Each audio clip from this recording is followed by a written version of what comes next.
Hi everyone, my name is Rishad. Today is the 15th of June 2025 and I'll be going over my weekly prediction for the S&P 500 based on the option chain analysis for the upcoming expiry on the 20th of June. Now keep in mind that the last week's values have not been filled in since I had stopped making videos for the last 3 months due to school, exams, and etc. Therefore, these values will start to be filled in from next week onwards. That's why this week, even though it says prediction, I'm not going to count it because it's not based on any previous values.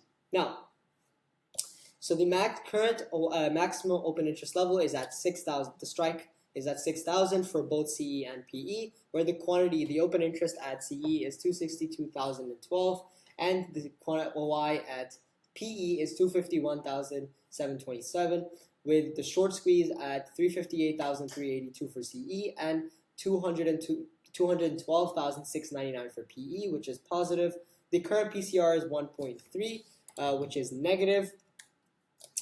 The implied volatility is 17.47%, and the historical volatility is 14.53%.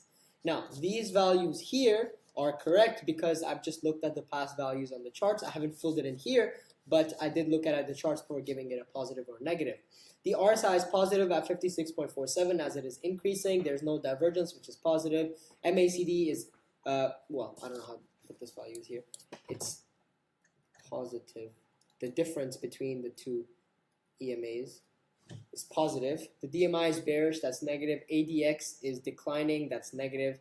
ATR is declining, that's positive. EMAs are both increasing, that's positive. VWAP is increasing to 5,999.86, that's positive. Pivot points, I don't have the last week's value, so I just kept this as neutral. The current candlestick is bearish, so that's negative. The current support and resistance are 6,000. And yeah, that's all for this video. Thank you for watching, and I will see you in the next video.